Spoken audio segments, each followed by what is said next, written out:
ওনার বংশধর ছিলেন আমাদের বাংলাদেশের লোকজন সুবহানাল্লাহ সাল্লাল্লাহু আলাইহি ওয়াসাল্লাম। আবুল বাশার সফিউল্লাহ আদম আলাইহিস সালাম, উনি হচ্ছেন মূল আবুল বাশার, সমস্ত বাশার ইনসানের পিতা হযরত আদম আলাইহিস সালাম তিনি। ওনার পরবর্তীতে অনেক নবী রাসূল এসেছেন। এরপরে মশহুর হযরত ইদ্রিস আলাইহিস সালাম, এরপর অনেক এসেছেন এবং অনেক দিন এর মধ্যে নবী রাসূল ওনার আসা বন্ধ ছিল, ওনারা আসেননি। এরপর এসেছেন হযরত নূহ আলাইহিস সালাম, তো যার কারণে কাউমগুলি বেপরোয়া হয়ে গেছিল। এখন হযরত নূহ আলাইহিস সালাম, ওনার যে পরিচয়টা, ওনার যিনি হযরত পিতা আলাইহিস সালাম, ওনার নাম হচ্ছেন হযরত লামাক আলাইহিস সালাম। আমার মাতা আলাইহিস সালাম হযরত সামজার ইবনে আতুশ আলাইহিস সালাম। এখন হযরত নূহ আলাইহিস সালাম, ওনার মোট 4 জন সন্তান ছিলেন, ছেলে। হযরত সাম আলাইহিস সালাম, হযরত হাম আলাইহিস সালাম, হযরত ইয়াফেস আলাইহিস সালাম। আর কেনান ছিল যে কাফের অবস্থায় মারা গেছে। কিতাবে বর্ণিত যেটা রয়েছে সেটা হলো হযরত সাম আলাইহিস সালাম, ওনার বংশধর হচ্ছেন আরব এবং পারস্য এলাকা।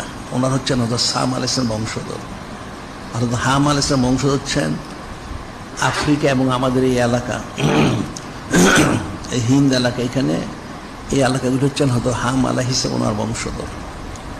আর হযরত ইয়াফেস আলাইহিস সালাম, ওনার বংশ হচ্ছেন তুরস্ক, মঙ্গোলিয়া, চীন এবং শেষে হচ্ছে ইয়াজুজ মাজুজ।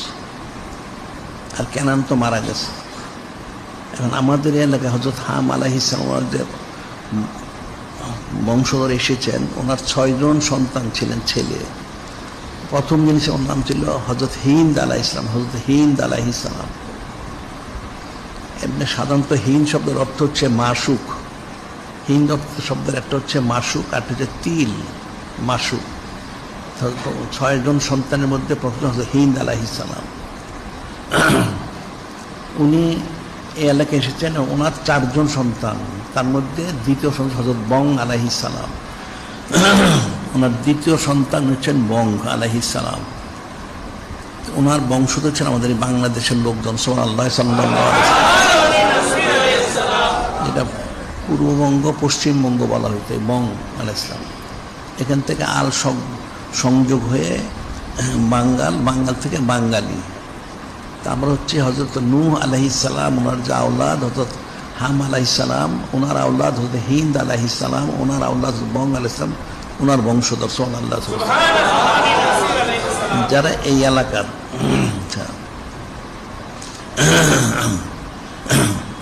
এখন যেমন এখানে মানুষ বলে হিন্দুস্তান, আসলে যতটা বিকৃত হয়ে গেছে, হিন্দ স্থান। এখন মানুষ কাফের মুশরিকরা হিন্দু বলে, ওটা তাদের নাম হিসেবে মশহুর হয়েছে। কিন্তু হযরত হিন্দ আলাইহিস সালাম, ওনার সম্মানিত রাখা হিন্দুস্তান। আপনার আরেকজন ছিল সিন্ধ, ওনার নাম যে সিন্ধু, সিন্ধ এলাকা। ওনাদের নাম বড় অনুযায়ী কিন্তু এলাকাগুলির নাম হয়েছে। এখন হযরত নূহ আলাইহিস সালাম, ওনাদের মাধ্যম দিয়ে পৃথিবীটা আবাদ হয়েছে, যেটা আল্লাহ পাক অন্যত্র বলেছেন, যুরিয়াতা মান হামালনা মা নূহিন ইন্নাহু কানা আবদান শাকুরা। আল্লাহ পাক ইরশাদ করেন, আমি যে সমস্ত লোকদেরকে নৌকার মধ্যে তুলেছিলাম, ওনাদের বংশধর হচ্ছেন বর্তমান তোমরা যারা আসছো। অর্থাৎ মুক্তালিব বর্ণনা 72 থেকে 82, কম বেশি কেউ 80 জনও বলেছেন। ওনাদেরই বংশধর এখন পৃথিবীতে যারা আছে। এই জন্য হযরত নূহ আলাইহিস সালামকে বলা হয় আবুল বাশার সানি আলাইহিস সালাম, অর্থাৎ দ্বিতীয় আবুল বাশার, মানুষের পিতা। ওনার মাধ্যমে সমস্ত পৃথিবী আবাদ হয়েছে। এই সূরা শরীফ যে নাজিল হলো, এখন নাজিলের তো অনেক কারণ, সব কারণ তো মানুষ বুঝবেও না, জানবেও না, জানার সম্ভাবনা আর প্রয়োজনও নাই। তো মূল যে কারণ বলা হয় সেটা হচ্ছে যেমন কাফের মুশরিকরা মুসলমানদের প্রতি হযরত সাহাবায়ে কিরাম রাদিয়াল্লাহু তাআলা কঠিন তারা জুলুম করতে থাকলো, কঠিন জুলুম করতে থাকলো। এখানে কাফেরগুলির যে খাসলত এরকম এবং তারা যে জালেম আসলেই, সেই জিনিসটাই বোঝানোর জন্য আল্লাহ পাক সূরা শরীফ নাজিল করেছে। এখন যেমন দেখা যায় যে ইসরায়েল সন্ত্রাসী আমেরিকা এরা সন্ধি করে আপোষ করে আবার ঠিকই জুলুম করে, নাউজুবিল্লাহ। এই কাফেরদের জাতিগত স্বভাব হচ্ছে জুলুম, এগুলা জাতিগতভাবে এগুলো জালেম, মিথ্যাবাদী, মুনাফেক, প্রতারক এবং জালিম। ওই জিনিসটাই বোঝানোর জন্য আল্লাহ পাক সূরা শরীফ নাজিল করেছেন। এখন